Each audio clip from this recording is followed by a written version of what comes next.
So yan guys, welcome sa video na to. So bali ito yung ginawa natin na PDCI GBT side. So request to na isang kaibigan natin na nag-order ng ganitong board. So bali natapos na natin sa ngayon. So matagal-tagal din to guys. Hindi ko rin kasi masikaso. So bali sa mga nakapag-avail na guys ng board na to, so bibigyan ko na lang kayo ng discount dito sa board na to. So PDCI GBT side na 4K watts. So bali meron din yan guys, gagawa ako ng SCR type naman nito.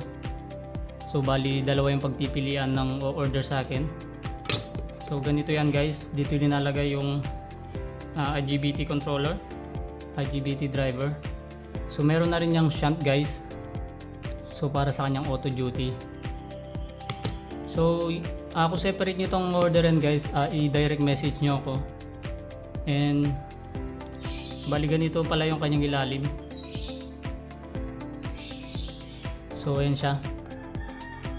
So yun lang guys, hanggang dito na lang yung video. Maikli lang naman to.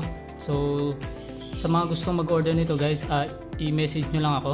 And ulitin ko lang sa mga nakapag-order na ng ganitong board, so bibigyan ko na lang kayo ng discount.